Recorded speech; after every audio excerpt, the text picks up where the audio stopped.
If you're looking to do business in the most powerful, rapidly emerging markets of the Southern Hemisphere, relying solely on English well, it's just not going to be your master key. No, definitely not. It's actually a pretty outdated way to look at the global economy, honestly. Right. We have this like conventional mental map of where certain languages operate and, who holds the geopolitical leverage. But today we are completely redrawing that map. We really are. It forces a complete reassessment of how the global economy and cultural exchanges are actually wired. Welcome to today's deep dive. It is May 5th, 2026, and we are tracking a linguistic footprint that stretches across, get this, 265 million people. So there's 4 different continents, which is just staggering. It really is. The source material we're examining today is an excerpt titled Portuguese, a global bridge of culture and identity, and it details an infrastructure that essentially bypasses the traditional global north entirely. Yeah, the traditional power centers. Okay, let's unpack this. Because our mission today is to explore the massive global impact of the Portuguese language on culture, economics, and diplomacy. Which is an impact that a lot of people just don't see coming. Exactly. Most people have a huge blind spot here. I mean, if you stopped the average person on the street and asked where Portuguese is spoken, they'd almost certainly name Portugal and Brazil. Right. And then they would probably just run out of answers right there. Yeah, they'd draw a total blank, which obviously leaves out a massive demographic reality. A huge one. The geographical footprint of Portuguese makes it the most spoken language in the entire Southern Hemisphere. Right, the most spoken in the whole Southern Hemisphere. The whole thing. We're talking about 265 million speakers distributed across Europe, South America, Africa, and Asia. Oh, wow. So it's not just a South American and European thing? Not at all. It encompasses major nations and rapidly developing markets. So you have Portugal and Brazil, obviously, but then also Angola, Mozambique, Cape Verde, Guinea-Bissau. And São Tomé and Príncipe, right? Yeah, exactly. And even East Timor over in Asia. That's incredible. Looking at those nations on a map while going through the source material, a specific visual came to mind for me. Oh, yeah. What was that? Well, think of Portuguese as a kind of linguistic equator, but instead of just dividing the globe into a neat top and bottom hemisphere, it functions as this like horizontal and diagonal connective tissue. I like that, connective tissue. Yeah, linking entirely different land masses across vast oceans. A linguistic equator is a highly accurate way to visualize it, actually. And what's fascinating here is the mechanics of how that equator was drawn in the first place. Right, because it didn't just happen overnight. Exactly. A language does not just spontaneously take root in Southeast Asia, the African coast, and South America all at the same time. No, of course not. This vast cross-continental presence is the direct, lingering architecture of centuries of maritime exploration. Complex trade routes, mass migration, and really intensive cultural blending. Yeah, but I want to push back on the terminology the source text uses there, or at least, examine it a bit critically. Sure. What part? Well, the excerpt beautifully describes Portuguese as a language of encounters, acting as a living bridge between continents. It does say that, yeah. But when we talk about historical encounters driven by oceanic exploration and colonization, we are talking about a distinctly difficult, often brutal history, right? Oh, absolutely. It wasn't just a polite meeting of cultures. Right. The encounters that brought the language to Angola or Brazil weren't just friendly exchanges of goods on a shoreline. The literature and the written record from these regions must carry the intense weight of that human struggle. They absolutely do. It can't just be some romanticized ledger of discovery. No, and to be fair, the source material addresses that nuance head on. The literature written in Portuguese is so vast and complex precisely because it serves as an unvarnished historical record. So it actually documents the brutality. Yes. It explores the harsh realities of colonization, the friction of resistance, and the eventual blending of indigenous, African, and European cultures. It documents a shared, often very painful, human struggle. Which means the language was effectively repurposed, right? How do you mean? Well, it arrived as a tool of the colonizer, but over centuries, the populations in places like Mozambique or Brazil took that linguistic framework and used it to forge their own distinct post-colonial identities. That is the defining characteristic of what we call the Lusophone world. And just to clarify for you listening, Lusophone simply means Portuguese speaking, right? Yes, derived from Lusitania, which was the ancient Roman province that roughly maps to modern-day Portugal. Got it. So in this Lusophone literary tradition, you have classical European masterpieces, like Os Lusíadas by Luz de Camões, which acts as this grand epic of the Portuguese age of exploration. Okay, so that's the European foundation. Right. But then you transition to Nobel Prize-winning works Hmm. by authors like José Saramago, and he uses the language to deeply interrogate human nature and societal collapse. Wow. And then you have the modern voices emerging from the African continent and South America, right? Exactly. And they are stretching the syntax and the vocabulary to capture their specific realities. Yeah, they are using the same foundational vocabulary, but the cadence, the slang, and the themes are distinctly regional. So an author in Luanda, Angola, is participating in the same literary tradition as an author in Lisbon. Yes, but they're capturing completely different vantage points of the human condition. The literature manages to preserve a shared linguistic heritage while fiercely protecting that regional diversity. That shared literary soul is profound, but it is more than just a cultural artifact, isn't it? Oh, definitely. It has massive practical implications today. Yeah, because when you look at the geopolitical map today, this shared language is actively functioning as a modern economic infrastructure. It really is. And here's where it gets really interesting. For a professional, a policymaker, or a business leader listening to this deep dive right now, understanding Portuguese isn't just a cultural elective. No, it's a major strategic advantage. Exactly. Think of Portuguese as a massive economic operating system. If Brazil's agricultural dominance and Angola's natural resources are the hardware, the Portuguese language is the OS. The OS that allows them to seamlessly share data, draft international contracts, and integrate supply chains. It's like being handed the keycard to a massive, rapidly emerging global boardroom. That's a great way to put it. And if we connect this to the bigger picture, the sheer scale of that operating system becomes undeniable. Give us the numbers on that. Well, Brazil is consistently ranked among the largest economies in the world. It is an absolute titan in energy, agriculture, and emerging technologies. Right. And meanwhile, Angola and Mozambique are positioned as some of the most resource-rich, rapidly developing markets on the African continent. So when these nations need to negotiate a trade deal or establish a supply chain, they don't have to rely on English as a mediator. No, they don't. They completely bypass the translation bottleneck that slows down international trade. And that bypass actively shifts global power dynamics, doesn't it? It facilitates what economists call South-South cooperation. The nations of the Global South can trade, share technological innovations, and establish diplomatic ties with incredible frictionless efficiency. Which is huge. Huge. The source text emphasizes that Portuguese is heavily utilized in international organizations and global trade consortiums for this exact reason. It is a vital, high-leverage currency in the modern geopolitical arena. Okay, so the geopolitical and economic leverage is massive. The language bridges 4 continents, fuels some of the fastest-growing economies, and carries this incredibly rich, complex literary history. Right. But the source material also dedicates significant space to the hurdles this language faces in the 21st century. Yes, it's not all smooth sailing. Because if Portuguese is this incredibly powerful economic operating system in the physical world, it is facing serious friction in the digital world. There is a severe disconnect between the demographic reality of Portuguese and its digital footprint. Why is that? What does the text say? Well, the text outlines a few structural reasons for this. First, there is the reality of uneven access to digital infrastructure and education in certain Lusophone regions. Ah, okay.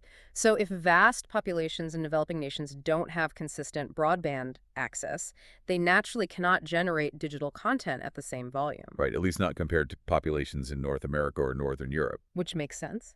which leads to the second major hurdle. Hmm. The absolute dominance of global languages like English in the architecture of the internet. English is everywhere online. The foundational code, the early platforms, and the majority of the current digital content are heavily skewed toward English. This creates a vacuum.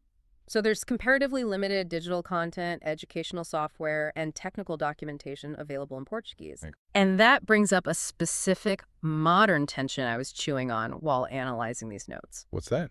There is a massive global push to get more Portuguese content online to build out that digital footprint. Yes, there's a big rush for that right now. But in the rush to feed more data into the internet and into artificial intelligence models, aren't we risking a severe homogenization of the language? You mean the erasure of regional dialects? Yes. Exactly the mechanism I'm thinking of. Like, Yeah. if I am a user in Cape Verde or East Timor, and I type a colloquial phrase into a search engine or a word processor, The algorithm won't recognize it. right, because the algorithm has been trained mostly on the massive data sets coming out of Brazil or Portugal, it won't recognize my local syntax. It essentially redlines my culture. Yes, it autocorrects my Cape Verdean dialect into standardized, search engine-friendly Portuguese. Which is a huge problem. Over time, doesn't that train entire populations to abandon their unique regional voices just so they can participate in the digital economy? That is the precise threat the source material is highlighting when it discusses the challenge of preserving regional dialects amidst globalization. It is algorithmic erasure. Algorithmic erasure. That's a terrifying phrase. It really is. When large language models and digital platforms optimize for the wealthiest or most numerous demographic, the smaller, distinct dialects are systematically filtered out of the digital landscape. So you lose the soul of the language in the pursuit of digital efficiency, Exactly. which is an incredibly dangerous precedent. I mean, if the literature is the ledger of a culture's history and AI decides that ledger is grammatically incorrect, you are effectively wiping out centuries of cultural evolution. But, and this is important, the source material does offer a counter movement to this. Okay, good. There's some hope. Yes. There are coordinated global efforts underway to strengthen and modernize the language, specifically for the digital age, without sacrificing that diversity. But how do those efforts actually work in practice? I mean, fighting algorithmic erasure seems like an uphill battle against massive tech companies. It requires building independent digital infrastructures. It means funding media initiatives, digital libraries, and educational programs that deliberately map and preserve the vocabulary. So capturing the data from places like Guinea-Bissau or São Tomé and Príncipe. Exactly. The goal is to ensure that as the digital tools evolve, their training data represents the entire 265 million speaker spectrum, not just the wealthiest tech hubs. But funding those localized data sets, building those digital libraries, and pushing back against the steamroller of globalized English, that takes massive international clout. It takes serious funding and structural organization, yes. Which brings us to the core reason we are talking about this on today's specific date. Right, May 5th. You cannot protect a highly decentralized, multi-continental language without a centralized, unified effort. And that is where the Community of Portuguese-Speaking Countries comes in. Often referred to as the CPLP. Right. According to the timeline in our sources, back in 2009, the CPLP established May 5th as a day to formally celebrate the Portuguese language and its associated cultures. Yes. It was an internal, strategic move by the Lusophone nations to consolidate their cultural leverage. A vital first step, but it was primarily recognized just within those member states at the time. Right. Took another full decade to gain the attention of the broader international community. Yeah, in 2019, UNESCO officially proclaimed May 5th as World Portuguese Language Day. It formally brought the language under the recognition and protection of the United Nations system. Which was a massive milestone. So what does this all mean? Considering Portuguese has been the dominant language of the Southern Hemisphere for generations, why did it take until 2019 for the UN to formally recognize its global impact? This raises an important question about the lag between demographic reality and institutional recognition. How so? Global institutions often operate on legacy hierarchies.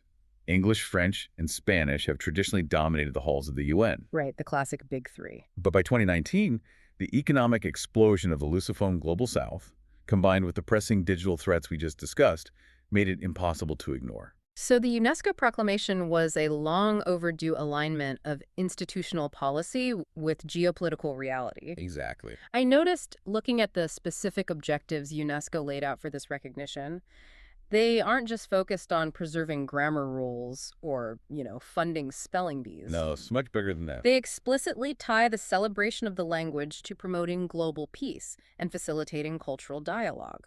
I kept thinking about the mechanism behind that, like, how does an International Language Day actually promote peace? By validating identity on the highest possible stage. Interesting. When an institution like UNESCO formally recognizes the vast diversity of the Portuguese language, it dictates funding for multilingual education. Oh, I see. When you fund multilingual education, you allow marginalized communities to learn, govern, and conduct business in their native tongue, rather than forcing them to assimilate into a foreign language. Which fundamentally changes power dynamics on the ground.